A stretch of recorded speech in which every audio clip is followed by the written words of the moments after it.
Bora começar mais um dia falando de Fluminense, não tem nada melhor do que isso, uma excelente quinta-feira para todos vocês que estão sempre conectados na audiência aqui do canal do Lessa, para todos vocês que estão contando os dias, as horas e os minutos. Calma, calma que domingo tem Fluminense em campo, vai enfrentar o Juventude que foi eliminado ontem pelo Corinthians na Copa do Brasil. Aliás, por sinal, é aquilo que a gente falou naquela época, né? Não dá, com todo respeito ao Juventude, não dá para ser eliminado no mata-mata de Copa do Brasil pela Juventude, né? Convenhamos, tudo bem que, enfim, talvez isso tenha tido um efeito positivo em relação à preparação física, a tempo para treinar, senão, essa altura, a gente estaria falando aqui de um pós-jogo de Fluminense e Corinthians pela Copa do Brasil. Olha que loucura, né? Sabe lá Deus o que iria acontecer. Mas, realmente, não dá para normalizar ser eliminado pelo Juventude dessa forma, ainda mais no Maracanã. Mas beleza, passou, o que importa é ganhar o jogo. Passou porque, enfim, a gente está nas quartas de final da Copa do Brasil, a situação melhorou no Campeonato Brasileiro, então o que importa agora é olhar para frente, né? E olhar para frente significa tomara vencer o Juventude no Alfredo Jaconi, que é sempre algo bastante difícil conquistar esses 3 pontos, que numa combinação ali de resultados pode levar o Fluminense até a 12ª colocação na tabela do Brasileirão. Já falei disso aqui, a combinação não é simples, mas pode acontecer. E aí, eu já vou te pedir para você deixar o seu like aqui, aquele pedido, né, que já é habitual, de praxe, para você não se esquecer. Também, claro, no seu comentário, a gente está sempre trocando ideia por aqui, e a sua inscrição. Se você está chegando aqui agora, assistiu a alguns vídeos, mas ainda não se inscreveu, por favor, não deixe para depois, se inscreva aí, porque isso é fundamental para que a gente possa crescer cada vez mais e levar um conteúdo de qualidade até vocês, tricolores, que é o mais importante, né? Principalmente, tem torcedores de outros clubes aqui que são sempre bem-vindos, mas, obviamente, é tudo voltado para vocês, principalmente torcedores do Fluminense. Vamos lá, eu estava olhando aqui, até foi uma pauta que foi trabalhada levantada pelo PV lá no Netflu, dizendo que o Fluminense chegou a 7 estrangeiros. E aí alcançou uma marca histórica, o maior número de estrangeiros no Fluminense no século XXI. 7 ao todo. E aí eu fui dar uma pesquisada para ver, falei, cara, o Fluminense não é o time que tem mais estrangeiros, mas deve estar ali, né, pegando um top 3 ali, talvez. E aí eu fui ver que, meus amigos, assim, tem muito mais do que eu imaginava. Tem clube aí com 10, que é o Grêmio, que lidera. São 10 estrangeiros acima do permitido. A gente teve, no início deste ano, um aumento de número de estrangeiros, da permissão de estrangeiros relacionados por jogo no Campeonato Brasileiro. Agora é possível relacionar 9 jogadores ao todo. Até ano passado era 7 e, sei lá, 2 anos atrás, se eu não me engano, era 5, 2, 3 anos atrás. Então agora são 9 jogadores por partida. E aí eu fui ver e tem essa matéria aqui no GE. Foi publicada já há um tempo ali pelo Gabriel, que é repórter lá do GE. E são 131 gringos no futebol brasileiro no momento. Tá? Na Série A. Série A. 131 com a chegada do Memphis, que agora está confirmada, a chegada do Memphis no Corinthians. Diz aqui que no começo do Brasileirão eram 123 atletas de fora do Brasil, ou seja, entre saídas e chegadas houve um aumento no número de gringos. O Grêmio lidera, como eu disse, o ranking com 10 jogadores, 5 clubes estão no limite, com 9, Atlético Goianiense, Atlético Mineiro, Fortaleza, São Paulo e Vasco. Então, todos à frente do Fluminense. Todas as 20 equipes da Série A têm ao menos um atleta nascido fora do Brasil. Vale lembrar que eles não consideram aqui quem tem dupla nacionalidade. E agora, assim, o alvo não é só o mercado sul-americano, né? Os clubes estão indo na Europa buscar reforços. O Memphis aí no Corinthians é o mais recente e muito relevante também. O Bright White no Grêmio, o Jamal Lewis, que é da Irlanda do Norte, que o São Paulo contratou. O Vasco contratou um suíço, o Maxime Domingues.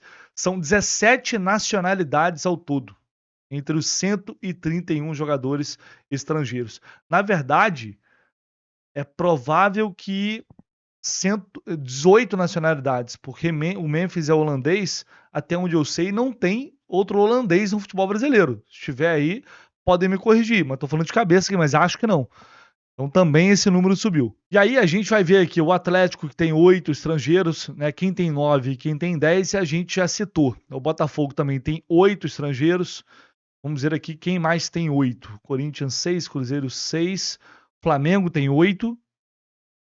E aí vem o Fluminense com 7. Deixa eu ver se Internacional também tem 8. E é isso. E só aí aparece depois o Fluminense com 7 jogadores. Arias, Lucumí, Serna e Fuentes, todos colombianos. Terans e Bernal, que são do uruguaios. E o argentino Germán Cano. Então, dado interessante aí para o Fluminense, o maior número no século XXI, 7 jogadores, mas ainda abaixo de muitos outros clubes que estão contratando cada vez mais estrangeiros. É um futebol brasileiro, é a Série A do Campeonato Brasileiro, cada vez mais cheia de gringos. Olha só, lembrando que tem cupom na Food Fanatics, em jornada 10 para você ter 10% em todos os produtos de Fluminense na Food Fanatics. E sempre está chegando alguma coisa nova, interessante e na promoção lá na Food Fanatics. O que não falta é a opção. Ó, até regatinha assim, essa regata é muito bacana. Já pedi inclusive uma dessa aqui. Tem também as camisas deste ano. Aqui, ó, o modelo já com a Superbet. Utilizando o cupom Jornada 10 tem esses 10% de desconto. Personalizar na Food Fanatics também é mais barato. Aquela camisa preta que geral tava perguntando, onde eu comprei? Claro que foi na Food Fanatics. Geral gostou dessa camisa aqui, ó. Olha o precinho dela, R$ 139,90. E se você pagar no Pix, ainda tem mais 10% de desconto. Cara, melhor impossível. É o melhor custo-benefício. Produtos oficiais do Fluminense você encontra na Food Fanatics utilizando o cupom Jornada10. Corre lá e aproveite. Cara, queria trazer um assunto aqui que repercutiu bastante ontem, que foi uma fala do Rivaldo pedindo a convocação do Thiago Silva. Inclusive o próprio Marcelo já tinha, numa entrevista na semana passada, a TNT, já tinha pedido também a volta de Thiago Silva à seleção brasileira. E aí o Rivaldo falou o seguinte: pelo que vi no jogo contra o Paraguai, se você convocar o Hulk, mesmo que não seja para a Copa, ele ajudaria demais nessas eliminatórias. O Thiago Silva poderia voltar numa seleção dessas, para ajudar a classificar com mais tranquilidade. São jogadores medalhões que seriam bons para o momento. Eles aguentam a pancada desses jogos e a pressão da imprensa. Temos muitos destaques no Brasileirão que já jogaram na seleção. O Hulk contra esses times nas eliminatórias jogaria muito bem. Olhando como ele treina e se prepara, teria grandes chances de voltar à seleção nesse momento. Tá aí a opinião do Rivaldo. E, cara, se a gente parar pra pensar, assim, não é nenhum absurdo dizer isso. Não é nenhum absurdo. Convenhamos. O Thiago Silva, o futebol que ele joga, se ele tivesse na seleção, Gabriel Magalhães, desculpa. O Marquinhos mostra que o quanto o Thiago Silva foi importante para fazê-lo evoluir e ganhar moral na seleção brasileira. A gente quer? Não sei. Deixa ele quietinho ali, né? Deixa ele quietinho, já tá mais na reta final de carreira, né? Deixa ele quietinho ali só pro Fluminense. Mas, cara, na boa, a discussão, assim, não tem absurdo nenhum nisso, não. Até ontem no Jornada a gente tava brincando, vendo o Paquetá jogar pela seleção.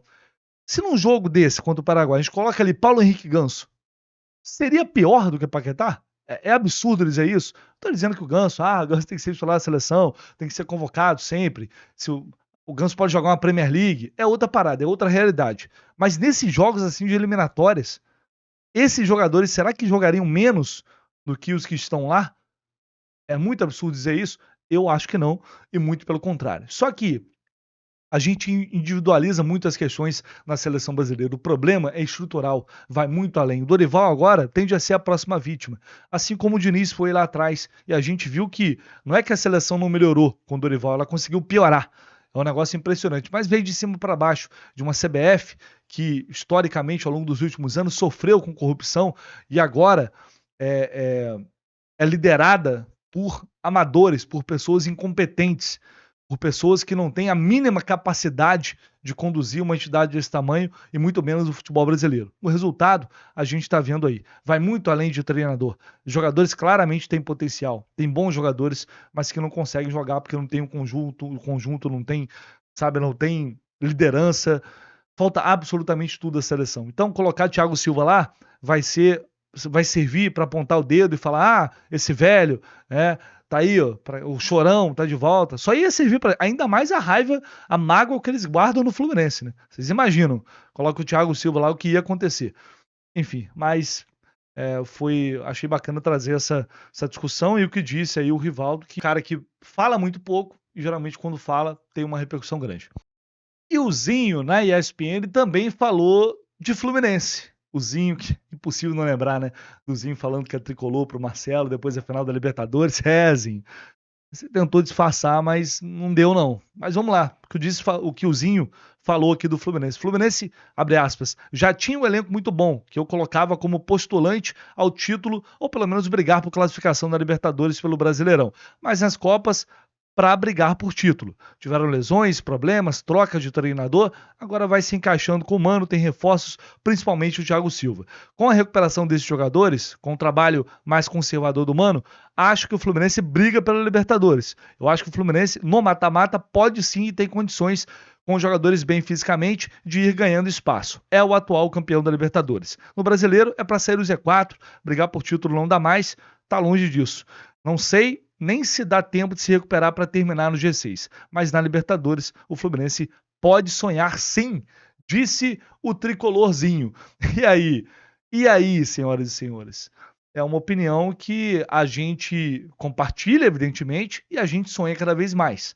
Né? O jogo contra o Atlético, os jogos contra o Atlético serão difíceis, serão complicados, todo mundo sabe disso. Mas hoje, diante dessa nova realidade de um Fluminense que evoluiu, de um Fluminense que cresceu, de um Fluminense que ganhou organização, confiança, competitividade, eu tô fechado aí com o tricolorzinho. O Fluminense tem tudo para chegar a mais uma semifinal de Copa Libertadores. E só para fechar aqui, o senhor Neto, o Neto, comentarista Neto, abriu a boca para falar besteira mais uma vez, né? Aproveitando o momento, o pedido de anulação do jogo feito pelo São Paulo, no STJD, naquela partida contra o Fluminense, já cansou de repercutir, de falar disso, mas ele é um dos aproveitadores, que aí por que eu tô trazendo a palavra dele aqui e não de outros? Então, olha só o que ele disse aqui. Eles são fortes pra caramba lá. O Fluminense é mais forte do que o Flamengo na CBF. Cara, chega a ser engraçado, na moral. O cara é muita cara de pau, ia ser muito ridículo falar uma parada dessa. Mas não parou aí. Não tenho dúvida disso. O Fluminense tem advogados muito bons. Um time que sai da Série C e vai para a Série A. No documentário, o Eurico Miranda diz: eu que trouxe o Fluminense de volta para a primeira divisão. Não sou eu que estou falando, tricolores, disse aí o Neto. Além de tudo, além de ser uma babaquice, de ser babaca, né, de fazer questão para abrir a boca para falar besteira, como na maioria das vezes fala, né, é mais um que está se aproveitando, porque o desespero tá grande, né? Quer que o Fluminense perca o jogo, porque o Corinthians está ali lutando para fugir do rebaixamento. Então toda ajuda é muito bem-vinda. Então esse tipo, essa galera que vai tentar, que já estão fazendo isso há muito tempo, né? Estão aproveitando a oportunidade para fazer de tudo para nos bastidores colocar pressão para anulação, que não vai acontecer. Mas se fosse somente isso, se parasse aí, tudo bem. Mas tem que vir com essa babaquice, tem que ligar a metralhadora de falar merda, como sempre. Mas é melhor você se preocupar aí, Neto, com o seu time, que tá perigando ali na zona do rebaixamento, tá numa situação bastante complicada, tá? É isso, galera. Deixe esse comentário, se inscreva aqui no canal, tamo junto. E ao longo do dia, como sempre, voltamos com mais informações de Fluminense aqui no canal do Lessa.